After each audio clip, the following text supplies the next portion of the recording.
month of the Quran, then our attachment with the Quran should be better than ever before in this month. And so, making those intentions. Because if the intention is there for a good deed, it becomes easier. Allah subhanahu wa ta'ala, we ask Allah to make those intentions a reality. And we really have to make those intentions before you do a deed. It really, really makes the way for it to become easy. The second thing is, I'm going to try to enjoy the Quran in the best way possible. Try to enjoy my own recitation by trying to improve it and listen to the recitation of the Quran. Like really enjoy the listening to it. Even if I cannot, let's just say for example in Salatul Taraweeh, if I cannot stay the entire time, but whatever time I'm going to give it, I'm going to try my best to give it my utmost attention and my concentration in that recitation. Another thing is that many people, they make intentions and goals to memorize portions of the Quran in this month, and Allah subhanahu wa ta'ala makes it very easy. We make an intention, and if you're fasting on top of that, Allah subhanahu wa ta'ala's help is there. Believe it or not, because a person fasts, one of the things that actually increases a person's memory, right? Sayyidina Ali radiallahu anhu said that there's 3 things that increase the memory of a person and makes their memory sharp. He said, as-siyam, was-siwak, wa tilawatil Quran. He said that as-siwak, the miswak, if a person uses thoroughly, he starts to use on a daily basis, Allah subhanahu wa ta'ala sharpens his memory. The other thing he said is siyam, fasting. It sharpens the memory. And so if we're trying to memorize while we're fasting, it actually becomes very easy. So we start with goals that are small, not too, something that's not practical. And he said also tilawatul Quran itself, reciting the Quran, looking inside at the text and reading from the book of Allah will increase our memory. So that's one thing. And then making goals from the beginning all the way till the end of Ramadan. Many people, they start Ramadan and they start with so much on their plate. They have so many things they want to do. And sometimes what happens is after a few days, maybe a week later, they kind of burn themselves out. And it should be the other way. It should be that we start off steadily. We start off in a way where, we're able to do it easily. And then we slowly increase and we increase.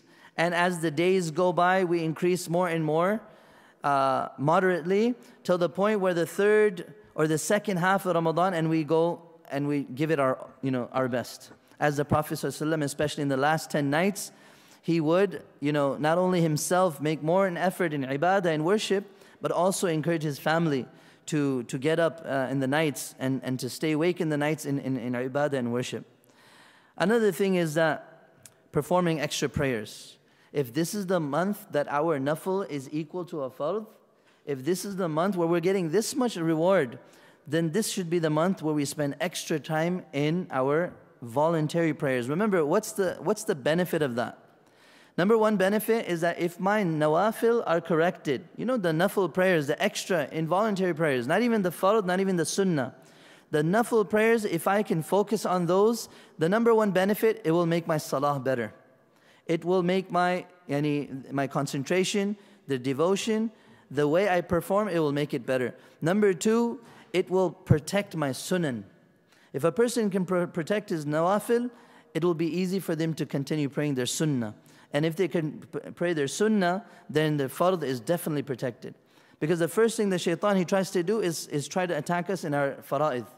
If we become lazy in fara'id, it's almost impossible to pray the sunnah in the nafil. So we try to increase in the extra voluntary prayers as much as we can throughout the month. And I'm telling you, brothers and sisters, the way that's going to be easy is if we make a goal of every day, what time can I make this? What time can I pray this extra rak'at? What time? There's no better time, by the way, than before suhoor. When we get up for suhoor, a little time before that, just even if it's 5 or 10 minutes to pray your tahajjud, to pray your qiyam al-layl, even if it's 2 or 4 rak'ats, the best time, if we can do that.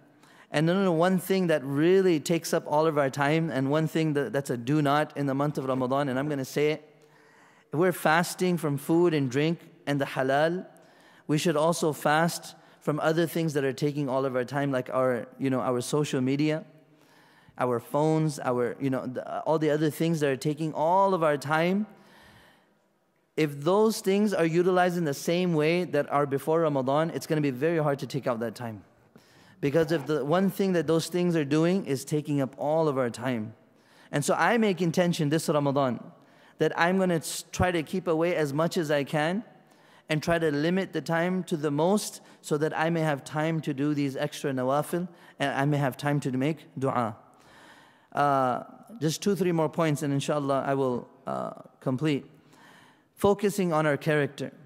Remember, if a person is staying away from backbiting and being kind this month, a person is increasing in his generosity this month, this is all things to do with the character. So to try to focus on our character. How can we increase our character in good qualities, and how can we cut those qualities that are no good? And the only way to remove a bad habit, or one of the best ways actually to remove a bad habit, is to replace it with a good one. And this month of Ramadan that is coming, it gives us the ability and the opportunity to increase in those good qualities. Another thing I'm going to say, to give charity every day in the month of Ramadan, even if it's a few dollars. There's a hadith that the Prophet ﷺ, he said, he was asked about the charity. He said the best charity in one of the hadith is the one that's given in the month of Ramadan. So to try to give charity every single day if we can. And we know that throughout Ramadan there are going to be people, there's going to be different organizations, there are going to be individuals, people that come with needs and that are genuine. And so we should try to help them out on a daily basis. Another thing is that minimizing on the waste. The ayah that's mentioned in about Ramadan, Allah subhanahu wa ta'ala, He says that the whole purpose is that so you may praise Allah and glorify Him, and so that you may become grateful to Him. لَعَلَّكُمْ تَشْكُرُونَ. You may become grateful to Him. And one of the things about gratefulness is that if you have something that you are grateful for, you will, that will be precious to you. You will treasure that thing. You will preserve that. You will not let it go to waste. This food that Allah has blessed us with, that we have in the month of Ramadan, which sometimes people see things that they don't see in the whole year. And this is something to be thankful for. This is something to be thankful for. There was an interview of a sheikh online, and someone called and asked a question. They asked him a question. They said, "Ya sheikh, is my fast valid if I don't start my suhoor, if I don't have anything, even water?" And this person was calling from an area where even water was difficult to get from. He's like, "Is my fast count if I cannot start?" And the sheikh started to cry and he started to weep. Because this is a reality. Allah subhanahu wa ta'ala has blessed us with so much, and to be thankful is to preserve that and not to waste that. I was reading yesterday, it was saying about Imam Zayd Shakir, his masjid in NorCal. They started doing something, which is a good example actually. He said they started borrowing crockery and plates and spoons and all that from either Muslim neighbors or the local restaurant. And what they do is they utilize that throughout the month so that they don't have to waste all those plates and plastic and all that. And this is just those things. But imagine the actual food.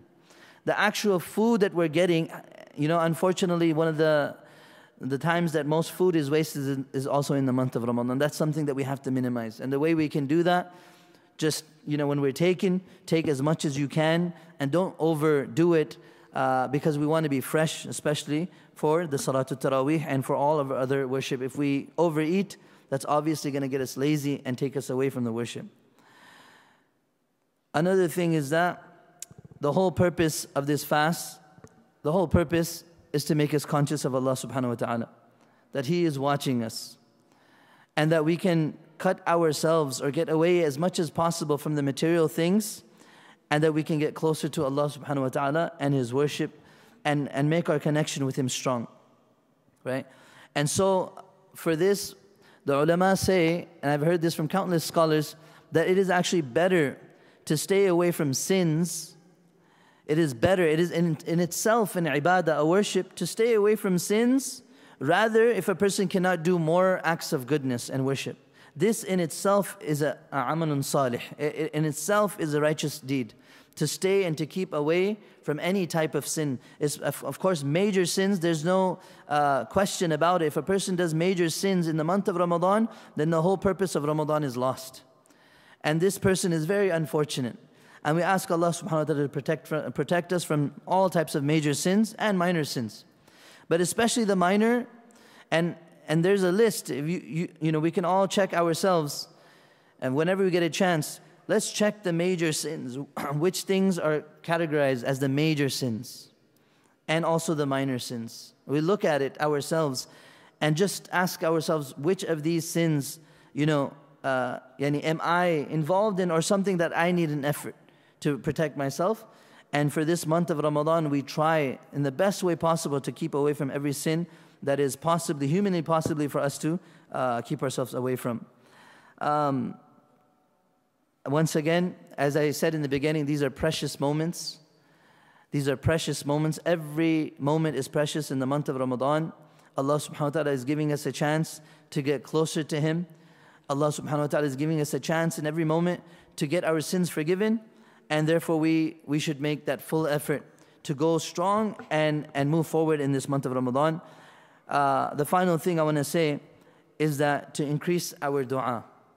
One of the best ways, one of the most divine of actions, one of the most noble actions in the eyes of Allah subhanahu wa ta'ala, the Prophet ﷺ said, لَيْسَ شَيْءٌ أَكْرَمُ عَلَى اللَّهِ مِنَ الدُّعَى.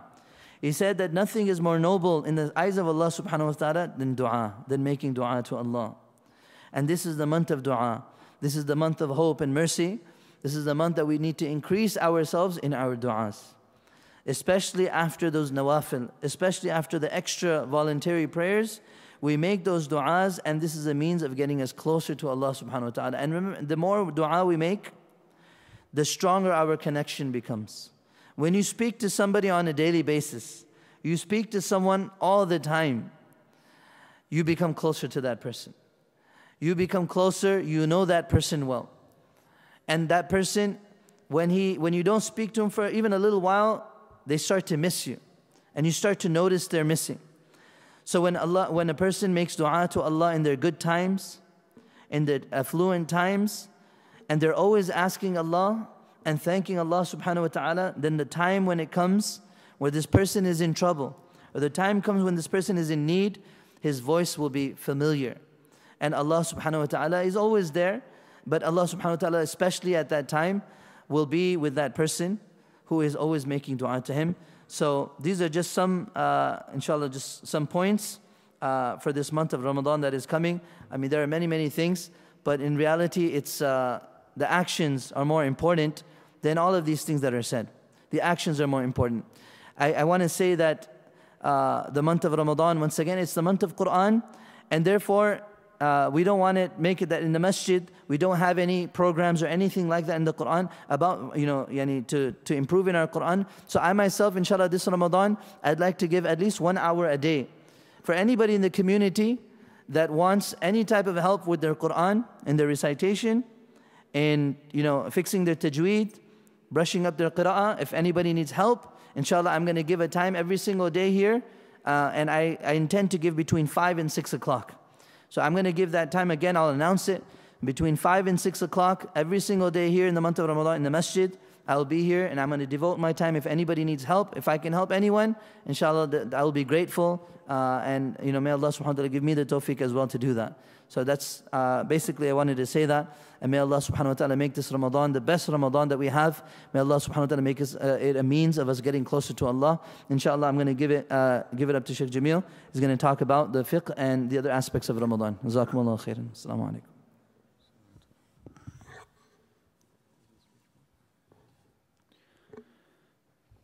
Assalamu alaikum wa rahmatullah. الحمد لله رب العالمين والصلاة والسلام على أشرف الأنبياء والمرسلين على سيدنا وحبيبنا محمد وعلى آله وأصحابه أجمعين أما بعد. I wanted to discuss the more fiqhi aspects of Ramadan. Ramadan has a lot of fiqh that's involved in it.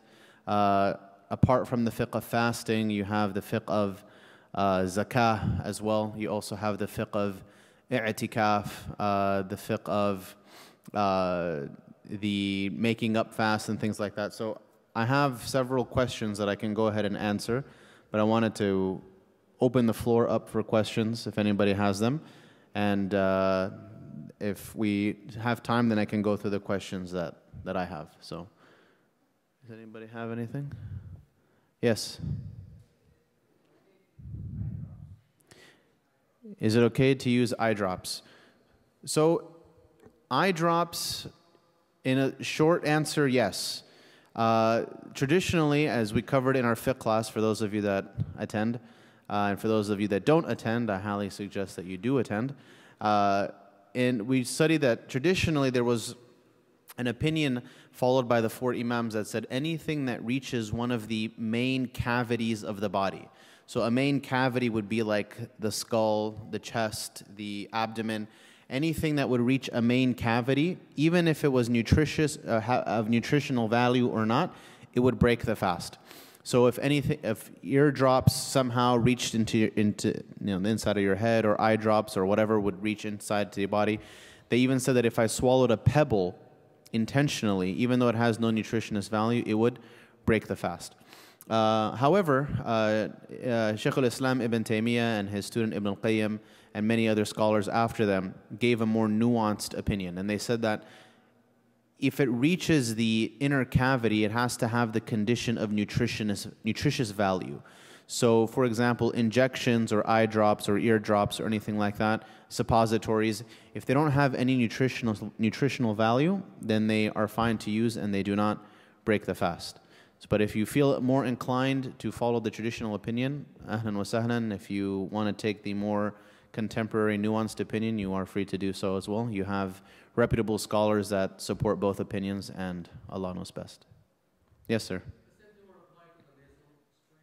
So here's the thing with the nasal spray. The nasal spray, sometimes you have the drip in the back of your throat that you might swallow accidentally. So if you can assure yourself that you would not swallow any of that medicine that falls from the back of your throat, then you would be fine. But anything that, because you are intentionally spraying something into your body, right? And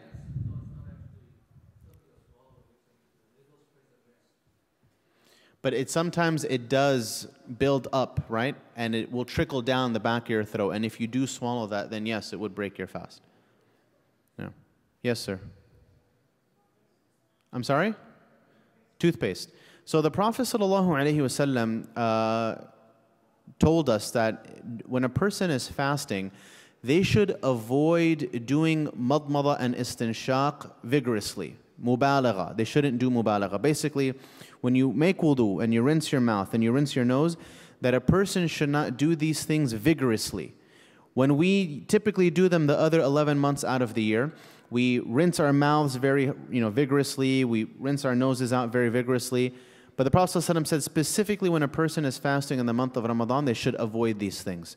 So my advice would be that if you are going to brush your teeth while you're fasting, and some of the ulama said that even brushing your, or using the miswak after a certain time of the day is makruh, because Allah subhanahu wa ta'ala loves the smell of the mouth of a fasting person. So to alleviate that smell would do something that Allah would not like. So they would say that it's actually makruh to do so. But anyways, to answer your question, if you're going to brush your teeth while you're fasting, follow the command of the Prophet ﷺ when it comes to wudu, and do not do it as vigorously as you're used to, just to prevent something from going down the back of your throat. If, however, a person does rinse their mouth or their nose or brush their teeth vigorously while they're fasting and accidentally swallow something, some ulama say that it would break their fast because the Prophet ﷺ instructed us specifically not to do it, and they did it anyways. So as a lesson to them, some ulama would say that they have to make up the fast. But Allah knows best. As long as we rinse our mouth and our noses and brush our teeth without any type of exaggeration, that we should be fine, inshallah. Yes. Yes, Kalim bhai. Assalamu alaikum.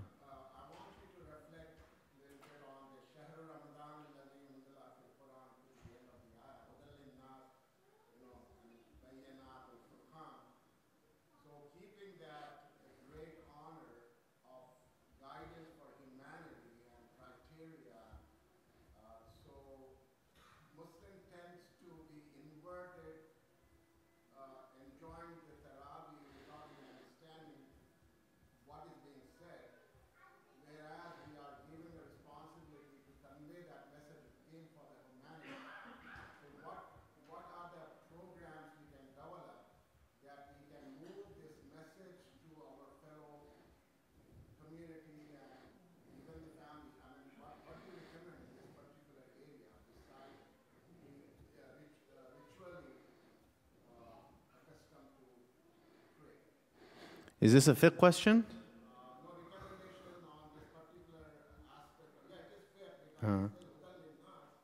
So it's tafsir. So Sheikh Ubair was the responsible for all of the virtues and fada'il. So I'm going to let him answer the question. Bismillah ar-Rahman ar-Rahim. Just want to say, one of the aspects of this ayah, Hudal lin-nas, Allah subhanahu wa ta'ala says that it's a guidance for all of mankind. وَبَيِّنَاتٍ مِّنَ الْهُدَى وَالْفُرْقَانِ. And these are proofs that are given, right? It is a criterion between right and wrong. All of these three things that are mentioned in this ayah, these are all things that when it was revealed upon the Sahaba, they already knew this. Ramadan, the fasting, it did not come till how many years? Does anybody know? How many years after the Nubuwah, after Islam, did the Sahaba radiallahu anhum start to fast? More than 13 years was just the life in Mecca, and then you had 2 years in Medina after the Hijrah, and then the command came for fasting. So when these verses came, first and foremost, the introduction to Ramadan was with the Quran. Secondly, about the Quran, it was mentioned that this is a means of guidance for all of mankind, and that all of these things that are the qualities mentioned here about the Quran is something that the Sahaba knew already, but it was a reminder to them that this month is coming, and that this Quran that was revealed to you, you really don't know much about it at all. You need to go over it as if this is something you're starting from the beginning.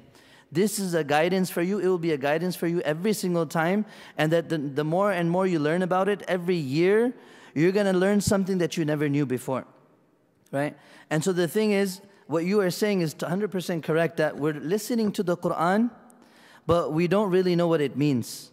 However, if we make an effort, even in this month of Ramadan, and every Ramadan, inshallah, should be that we're getting closer and closer to the understanding. At least let us sit in the durus, in the halaqas where the Quran is being explained. Let us sit down as a start, I'm just saying, as a start, when the tafsir is being, the tafsir is being made of the Quran on a daily basis. Inshallah, we usually do that here in every Ramadan, every night. We have Sheikh Jamil with us as well this time, and one of our, Huffaz that is going to lead, inshallah. He'll also be saying a couple of words. All of these things, inshallah, we're getting from the tafsir that we read from, and inshallah, these are all, enlightenments about the Quran that we don't know. It's not going to be possible that we learn everything, but at least somewhat understanding should increase every single year. And yes, there's a huge difference between the Ramadan and the Taraweeh of the Sahaba and our Taraweeh today.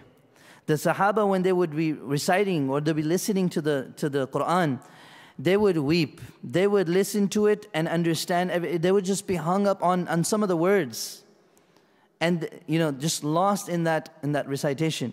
Whereas today, sometimes we are just thinking about when the rakat is going to end, or when is it that we're going to finish this much. We're just counting the juz. We're counting, and it should not be that way. But unfortunately, as long as the person does not even make an effort to sit and to listen, and when those gatherings are there to be a part of those, then unfortunately this will continue.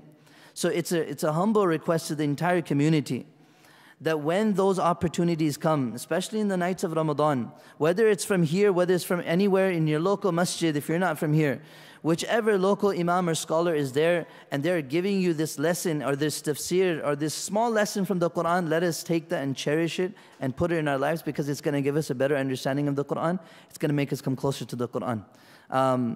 If you wanted a tafsir for that, inshallah, on that night and the second juz, inshallah, we can go into detail about those verses. There's so much more to say, but we'll leave it at that, inshallah. Jazakumullah khair. Yes, ma'am. Yeah. Intentional vomiting will break your fast. So if a person vomits accidentally, if they're sick or whatever, it's fine. No, that wouldn't be an issue. Yeah, diabetes and stuff. No, testing. No.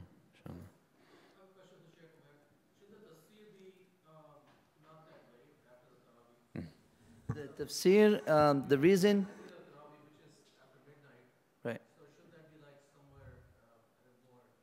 I agree with you actually. I think it should be in between the Isha Salah and before the Taraweeh starts, right? And so I think this year, inshallah, we have a couple of nights where we want to do that. But the thing is, you don't want to hold behind every single person, especially those people that want to go early. But again, it's a benefit for everyone. So we agree with you, but the whole reason we did it for the last 2-3 years, we've been doing it after Taraweeh, is because you're more comfortable. There's no pressure of time. You know what I mean? Even in between that little time, there's a pressure. If there's an announcement or somebody comes, then it's even less time. And you don't want to do the tafsir or even explain the Quran in that kind of environment where you're pressured to because of time. You want to take your time, you want to relax. And alhamdulillah, after the Taraweeh, after 20 rakats, it doesn't matter if there's one person or if there's 5 people. If they're willing to listen, alhamdulillah, we understand people have work and there's different schedules. But it's just this 1 month.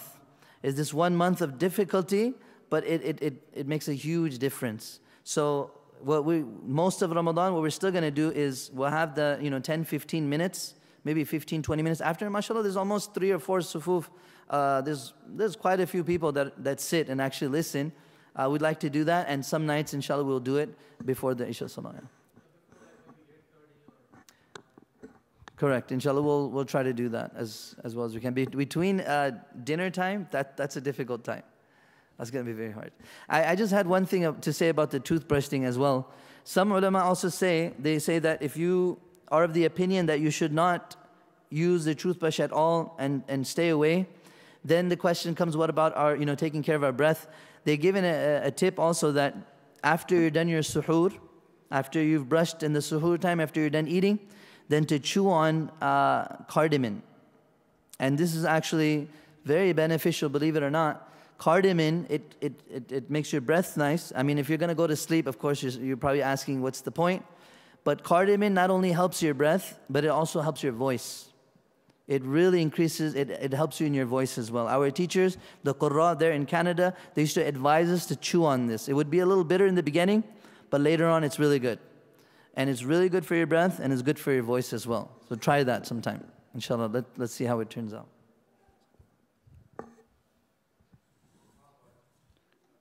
Yes, sir. So the inhaler. The inhaler, because it reaches the lungs and doesn't go into the stomach, Allahu alam, but I would be of the opinion that it's okay. So then some people would ask, well, what about smoking? Salam, right? Because it's the same issue, right? So I was speaking to a doctor or someone, I don't remember, last year, a couple years ago, because this same issue came up. And not that I have any experience smoking, right? I'm just saying that when a person smokes, right, there's a constant buildup of, the tar and things like that in the saliva, right? And then that is something that is not naturally occurring that would be eventually intentionally swallowed. So even if a person wanted to make the argument that a person inhales directly the cigarette smoke, they could do the counter argument with the saliva. Whereas with an inhaler, it doesn't, you're not sucking on the inhaler for 10 minutes before you take a puff, right? You don't touch it and then inhale it, literally. So Allahu alam, that's the distinction that I have come across. But if you don't feel comfortable using the inhaler, then we would revert back to that more traditional opinion that says anything that reaches this central cavity on purpose will invalidate the fast, even if it has no nutritional value. Yeah.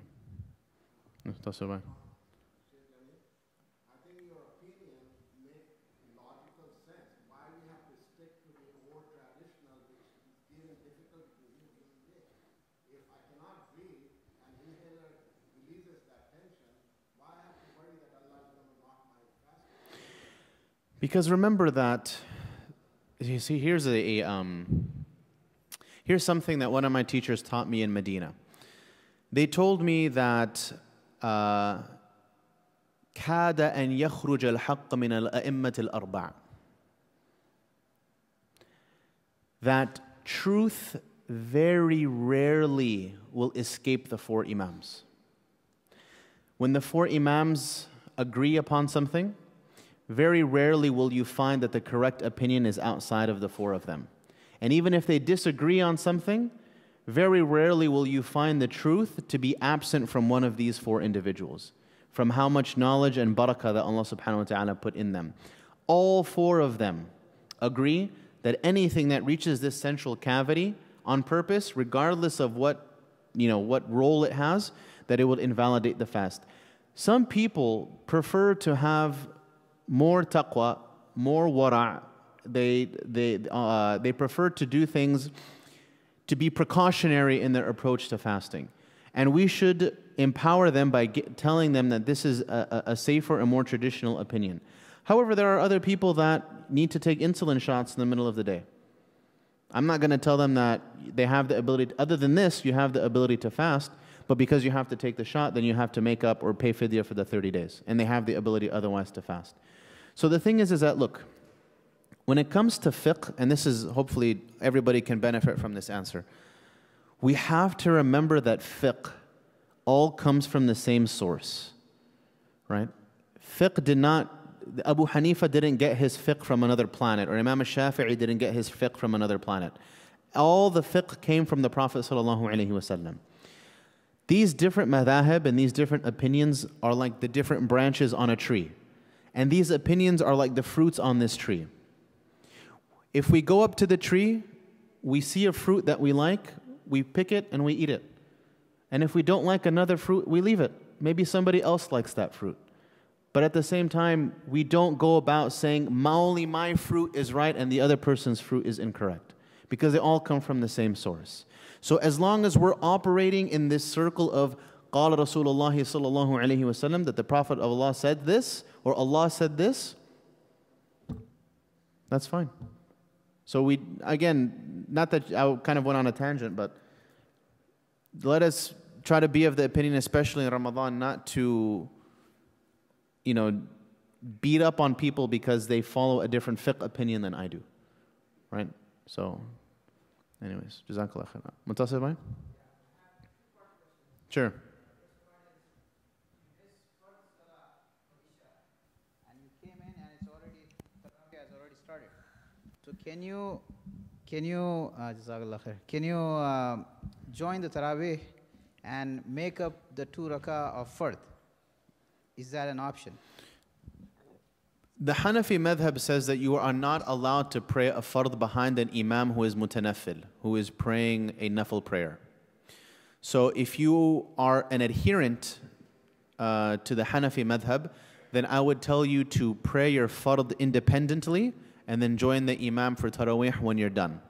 However, if you are a Shafi'i, then I would advise you that we do not make any type of distinction, that if the imam is mutanaffil or muftarid, if he is praying nafil or if he is praying fard, you can pray behind the imam and your intention is your own. So in that regard, it's up to you. So if you prefer to follow the Hanafi madhab, then that's the answer that I would give you. Jazakallah khair. The second part, Shaykh, is for witr. Let's say you missed the first rak'ah, so you join in the second. So in the second rak'ah, there is qunut. Mm-hmm. Then you stand up for your third, and you make it by yourself. Mm-hmm. So do you do the qunut again, or are you covered? So it really depends on, and this is actually an issue if we want to zoom out, with if you catch any salah late, is the rak'ah that you catch with the imam your third or fourth rak'ah, and then you make up the first and second? Or is it your first rak'ah and you continue with your second, third, and fourth? So this is a huge difference of opinion amongst the fuqaha. My personal opinion is that when you enter the salah, that is your first and second rak'ah. And then when you finish, you are completing the third and fourth rak'ah at the end. So if you want to do qunut at the end of your own witr, you're fine. However, if you only want to do the witr at the end, when you're with the imam, and just make up the rak'ahs on your own, that's fine, because you would say that I prayed my third, and now I'm just doing the first and second that I missed. If you want to do the witr at the end, you can tell yourself that was my first rak'ah, and I'm completing the second and third on my own. Again, this is a big difference of opinion amongst the fuqaha. Any opinion that you take, inshallah, you will be okay. Yes, sir. Assalamu alaikum. Salam. Quick comment, because we have had issues before when people who are ill and who need to take their medication on certain times, they decide to fast and ignore taking the medications and get ill and cause problems not only for themselves but also for their family members.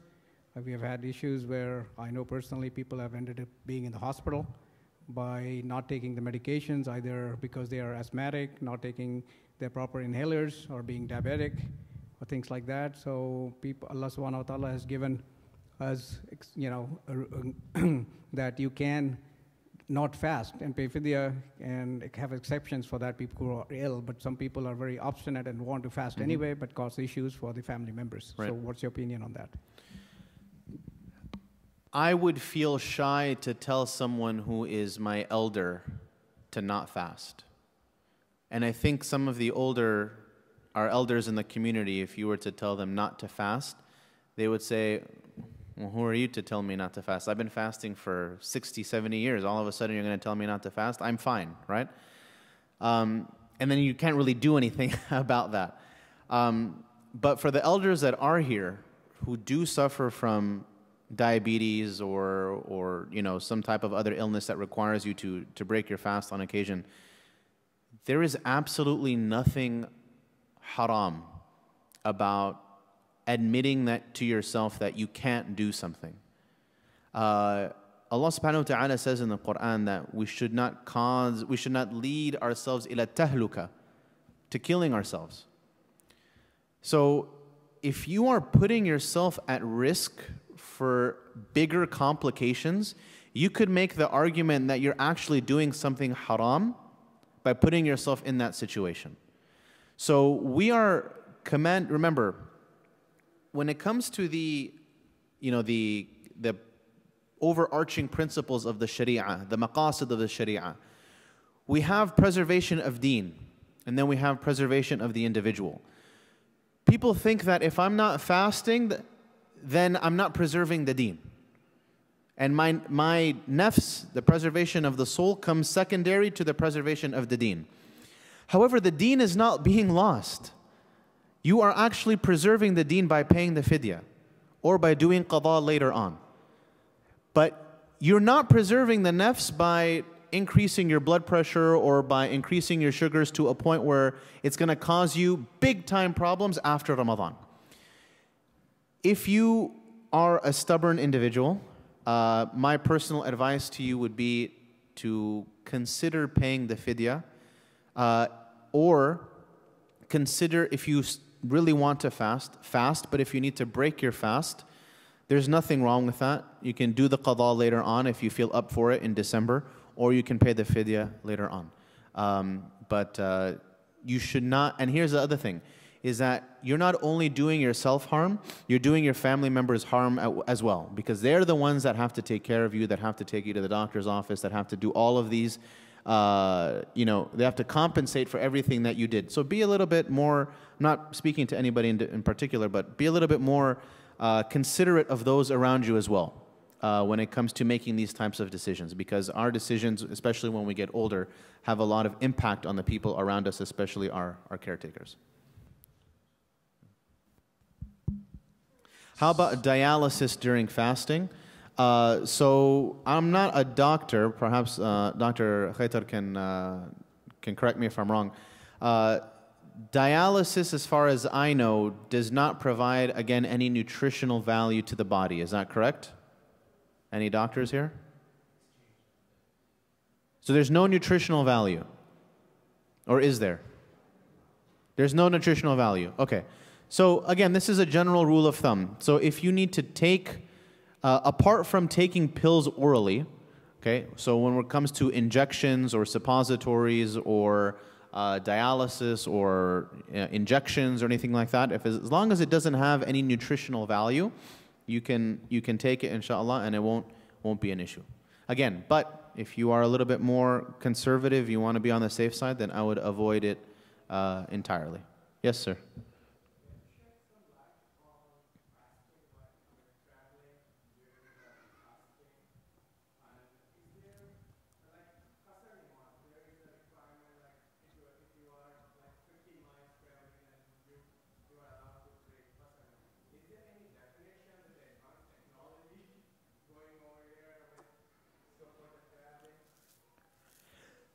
So here's the thing, is that nowadays a lot of people travel over 50 miles daily to go to work.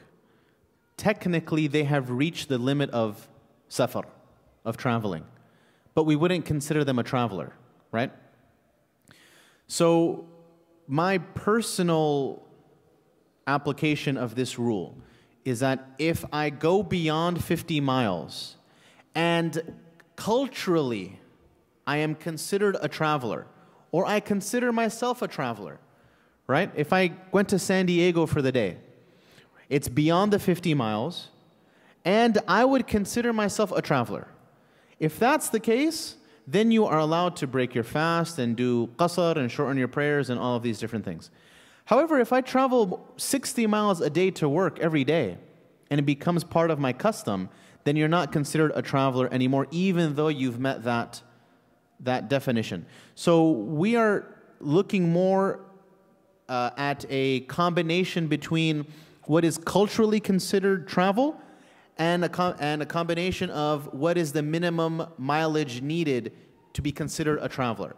So because we now travel these great distances very easily, I would say that we need to combine both of these things when applying this rule. Am I culturally considered a traveler, and have I met the minimum requirement? If both of these things are the case, then I would be considered a traveler. I can drive to one of these mountains over here that's less than 50 miles and set up a tent, but I wouldn't be considered a traveler. You see what I mean? Because I haven't met that minimum requirement yet. So nowadays, my personal opinion, combine between the distance and the culture to get that point. Now, when it comes to breaking the fast or keeping the fast in the month of Ramadan while you're traveling, some of the ulama have said that if a person is traveling and they are able to maintain the fast and it's not difficult upon them, then they should maintain the fast. Why? Because eating in the month of Ramadan during the day, even while you're traveling, it almost violates the sanctity of the month of Ramadan, even if you're traveling. So if a person is able to fast and it's not too much a difficulty upon them, then some of the ulama have said it's better to maintain the fast. However, if a person is traveling and they feel that, let's say they're going against the sunlight, so the day would be very long, and it would be extremely difficult to fast that long of a period of time, then they're allowed to break it and there's no sin upon them. All they would need to do is just make up that day later on in the year. That's it. Does that answer your question? Yes, Irfan bhai. Who has the microphone? I have.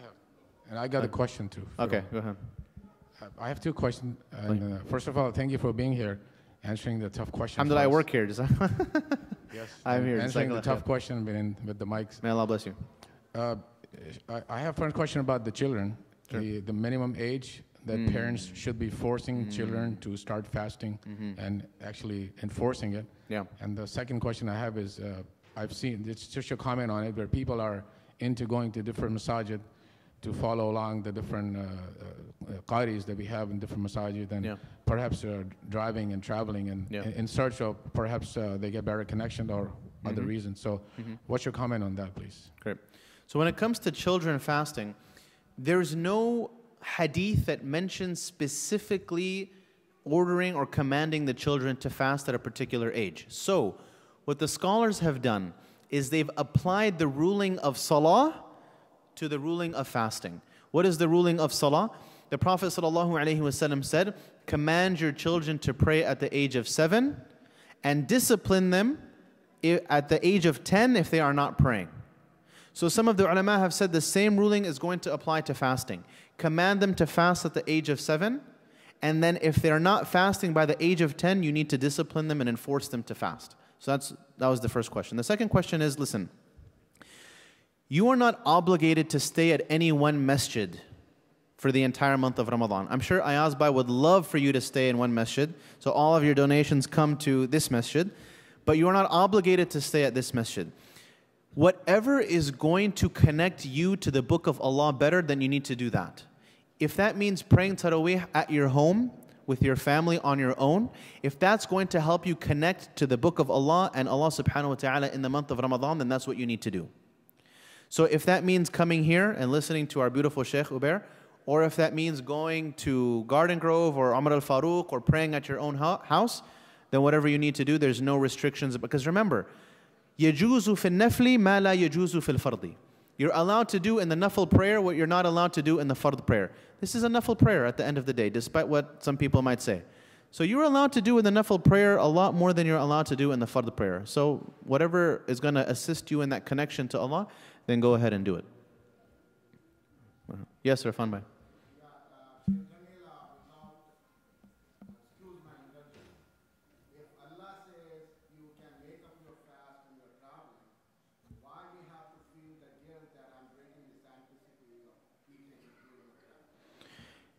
Because Ramadan as a month is sanctified. It's a holy month. So even though just because we're allowed to do something, that doesn't mean that we should find pleasure in doing it. Right? You know what I mean? So, for example, there was a group of people during the time of Imam al-Shafi'i who were playing a particular game. And they asked Imam al-Shafi'i, how come you don't play this game? Is it haram? He's like, no, it's not haram, but I don't play it because I'm Imam al-Shafi'i. He had a higher standard for himself. So for people that have higher standards and want to honor the month of Ramadan, I'm not saying this is haram, right? We are very clearly said that a person is allowed to fast and Allah, to break their fast, and Allah says so in the Quran, like you mentioned. But if a person feels shy to violate the sanctity of the month of Ramadan, then who am I to tell them, no, you have to break your fast? It's optional. Yes, sir. Two questions. One is that we covered something in the class about overeating in Ramadan being makruh. If you can elaborate on that for the community.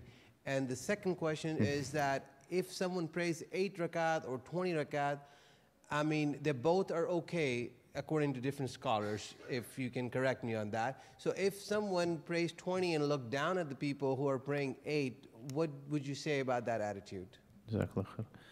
So we covered from some in our class, by the way, Tuesdays between Maghrib and Isha, if you're not already attending. We covered in the class that there are certain sunnahs to do in Ramadan. One of these sunnahs to do in Ramadan is to not overeat. Why?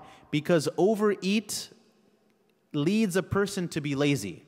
And Ramadan is not a month to where you kill yourself in the daytime, you stuff yourself at night, and you go to sleep. Which, subhanAllah, an American phenomena, only Americans gain weight in Ramadan. We have to remember the purpose of Ramadan. The purpose of Ramadan is ibadah, is worship. And anything that's going to make you lazy or deter you from doing more ibadah needs to be cut out entirely. So if that means going to these da'wats that are going to last well beyond the hours of Taraweeh. Ramadan is a guest that comes once a year. Will you honor your guest? Or will you honor the people that want to take you away from honoring this guest? This is a question that you have to answer for yourself. When it comes to 8 verses 20, it's very interesting because I think people focus more on the number of rak'ahs as opposed to the purpose behind praying Taraweeh. Abdurrahman ibn Abi Bakr, radiallahu anhu, the son of Abu Bakr, he said that when my father used to wake us up for Qiyam al-Layl in Ramadan, they would pray Taraweeh in their house, Abu Bakr. He says, when my father would wake us up to pray at night, we would think to ourselves, my father's praying so long, are we going to have time to eat suhoor? Because of how long Abu Bakr would lead in the prayer. You see, the companions, they agreed about one thing. They didn't care if you prayed 8 or 20 or 36. But they cared, if we're going to pray all night. Nowadays, we argue about 8 versus 20 versus 36, but we all agree on one thing. We need to finish in 1 hour. And that's the problem with the perspective of the Muslim community today, is that we've lost the point of Taraweeh completely. The point of Taraweeh is so that you stand before Allah subhanahu wa ta'ala, not so that you can finish the Quran in less than 60 minutes. Not so that you can... See, the thing with our society nowadays is that we want a quick return for our investment. If I'm going to invest an hour, it needs to be the most efficient hour of Taraweeh that I've ever prayed. But that's not the way Allah subhanahu wa ta'ala operates. You want to get that reward? Sure, yeah, you'll get something. But the purpose is to connect with the Quran and to connect with Allah subhanahu wa ta'ala. Some of the companions would recite one surah over and over and over again in tahajjud. Not because they felt the need to finish the Quran, because you know what? I love this surah and I connect with this chapter of the Quran, and that's why I'm going to keep repeating it. So brothers and sisters, please do yourself a favor. Don't get into arguments about 8 verses 20. If you want to get into an argument about something with somebody, you should tell them, how come we're not praying more? Or how come Taraweeh is finishing early? Or how come we're not having Qiyam the last 10 nights? That's what you should argue about. But please don't make yourself sound silly by coming up and saying, you know what, I have work tomorrow and we need to finish before 11:30. Nobody's keeping you here. And if you want to pray, and with all due respect, nobody's keeping you here. And I feel extremely shy and embarrassed to have to ask Sheikh Ubair or Sheikh Abdullah to finish at a certain time because people are complaining. We're here to enjoy the Quran. We're here to benefit from standing in the rows with one another, not to get a quick 1 hour Taraweeh and go home and pat ourselves on the back for coming to the masjid. That's not the purpose. So if that's the purpose, then you've lost the plot, in my opinion. Yes, sir.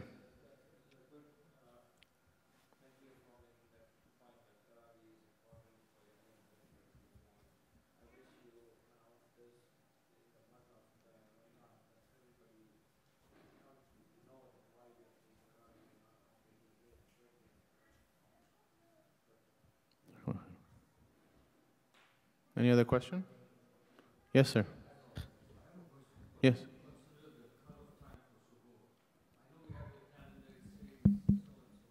No.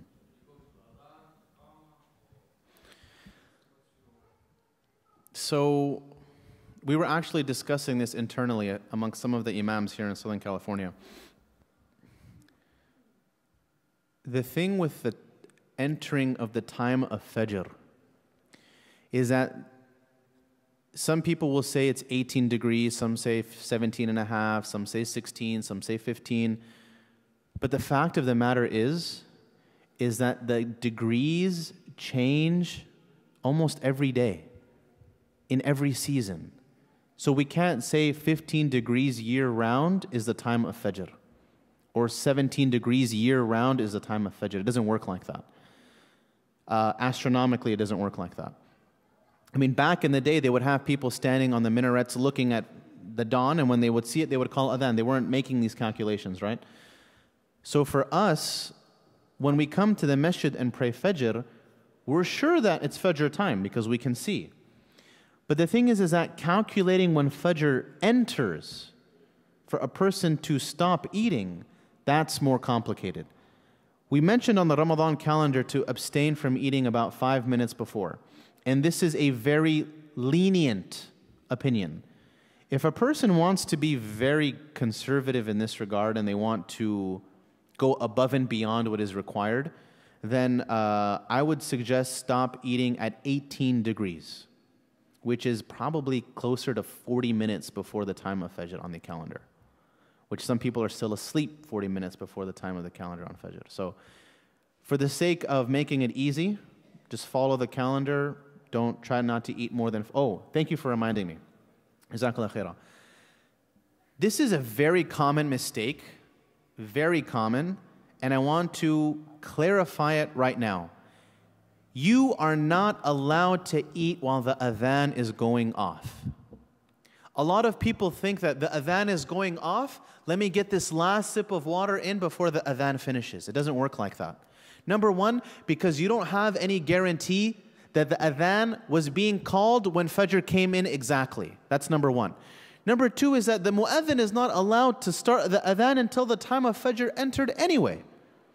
And we are commanded to stop eating before the time of Fajr. So it doesn't make any sense that people would continue to eat even though the adhan is going off. So please, brothers and sisters, is a very, very common mistake. Make sure you are cognizant of the time and make sure that you stop eating before the time of Fajr begins. Okay? And if, anyways, we'll stop there, inshallah. Sheikh, in Yes. the respect of time, Yes. I have this online question. So I'll read the question out. Can ladies join the congregation at home if there is a live streaming of Taraweeh coming from a local masjid and follow the Imam? Or they must have to be in the masjid premises if they want to pray Taraweeh in congregation behind the Imam? So usually the rules of congregation require the person to be able to see the rows. So if you're not able to see the rows from where you're standing, or if you're not able to see the imam, so there's different, depending on which scholar, you're going to find 20 different opinions. Some say that you have to be able to see the last row. Some say that you have to be able to see the imam. Some say that you have to be able to hear the imam without any type of amplifier. Allah knows best. The opinion that I think is the most lenient is that you should be able to at least see the last row. So if you're unable to see the last row, then and let alone hear the jama'ah, then I wouldn't consider you part of the jama'ah. It's better to just come to the masjid and pray. I just want to add to that, that if they wanted to actually follow that opinion and follow live streaming, I would rather follow Haram than this masjid here. If you were allowed to just follow the TV, why not just follow Sheikh Sudais and all of them? How many more questions do we have time for? One more? Can I have one? Jazakallah khair. Barakallah. Is missing a Taraweeh constantly for a good reason going to impact your Siyam? Is missing one Taraweeh prayer going to impact your fasting? Yes. I would say every day. So there is definitely a virtue in attending Salat al-Taraweeh. The Prophet ﷺ said, "Man qama Ramadan imanan wa ihtisaban ghufira lahu ma taqaddama min dhanbihi wa fi riwaya ma taqaddama min dhanbihi wa ma ta'akhkhar." The Prophet ﷺ said that whoever stands in Ramadan, and the ulama have said standing in Ramadan means Salat al-Taraweeh. Okay? Full of iman and seeking the reward, as Sheikh Ubair mentioned, that his previous and future sins will be forgiven, according to one narration. So there's a great virtue in attending Salat al-Taraweeh in the masjid. However, attending Salat al-Taraweeh is not an obligation. Attending Salat al-Taraweeh is not an obligation. The Prophet ﷺ himself did not pray Taraweeh every single night. The Prophet ﷺ prayed the first night, prayed the second night, prayed the third night. On the fourth night, the companions were waiting for him. And he never came out. So they prayed on their own. They said, "Ya Rasulullah, why didn't you come out?" He said, "I didn't want you guys to think what? That it was an obligation." What's an obligation upon you in Ramadan? Kutiba alaykumus siyam. That's your obligation. Your obligation is fasting. And if staying late at Taraweeh is going to prevent you from perhaps eating a good breakfast so you can fast properly and have the energy to do ibadah during the day, then that's what you should focus on. Because the reward of fasting is more important than the reward of praying Salat al-Taraweeh. Because there are three types of fasting, and I'll end with this. Imam al-Ghazali mentions that there are three types of fasting. There is a person who fasts from eating and drinking only. And then there's a person who fasts from eating and drinking, but he also fasts with his eyes, and his ears, and his nose, and his mouth, and his feet, and his hands. A person that abstains from doing the haram things. And then the third type of fasting is a person that not only abstains from eating and drinking, and not only abstains from looking at the haram or speaking haram or listening to haram, but it's a person who fasts from the dunya entirely. And they dedicate that time to the worship of Allah subhanahu wa ta'ala. By 4 o'clock, most of us are dead tired and we take a long nap until about an hour before Maghrib, waking up with a bad headache. But if we have a proper breakfast and get rest at night, we should try to be of the people who are able to dedicate that time during the fasting for the worship of Allah subhanahu wa ta'ala. Because remember, fasting is a unique form of ibadah. Allah subhanahu wa ta'ala says in a hadith Qudsi that when it comes to me giving reward to my servants for their acts of worship, I reward people anywhere from 10 to 700 times the reward, ila ad'afin kathira. Allah subhanahu wa ta'ala says, for every good deed that you do, the minimum that I pay you back is 10. And I even multiply it up to 700 times, even more than that. But then Allah subhanahu wa ta'ala says, when it comes to fasting, فَهُوَ لِي. It's for me. Allah is saying fasting is for me, فَأَنَا أَجْزِي بِهِ. And I'm the one that gives the reward. The ulama have said the reward for fasting is more than that 700 that Allah mentions in the hadith. And Allah subhanahu wa ta'ala tells us that fasting is something that requires patience. Patience to leave food and drink. Patience to remain from the haram. Patience to suffer through that thirst and that hunger. And Allah subhanahu wa ta'ala says, إِنَّمَا يُوَفَّى الصَّابِرُونَ أَجْرَهُمْ بِغَيْرِ حِسَابٍ.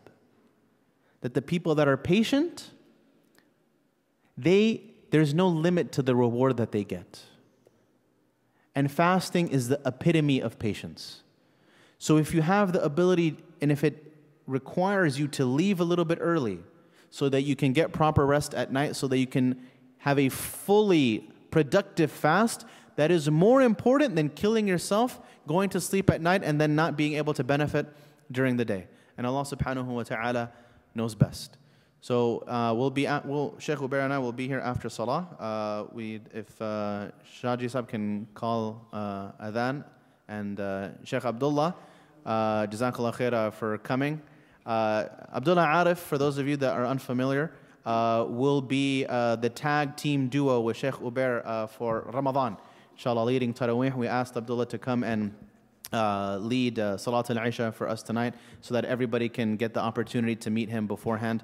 So please give him a nice, warm, Quranian welcome and just make him feel at home. Inshallah. Jazakumullah khair. Subhanallah bihamdika nashhadu an la ilaha illa anta nastaghfiruka wa natubu ilayk. Wal 'asr innal insana lafi khusr illa alladhina amanu wa 'amilu salihat wa tawasaw bil haqqi wa tawasaw bis sabr. Barakallahu feekum wa jazakumullahu khaira. Assalamu alaykum wa rahmatullahi ta'ala wa barakatuh. Jazakallah khair, Sheikh Ubair and Sheikh Jamil. Wonderful program. So we'll have Brother Shah call the azan right now, and we'll start the salah in about 5 minutes. So salah is going to start in 5 minutes.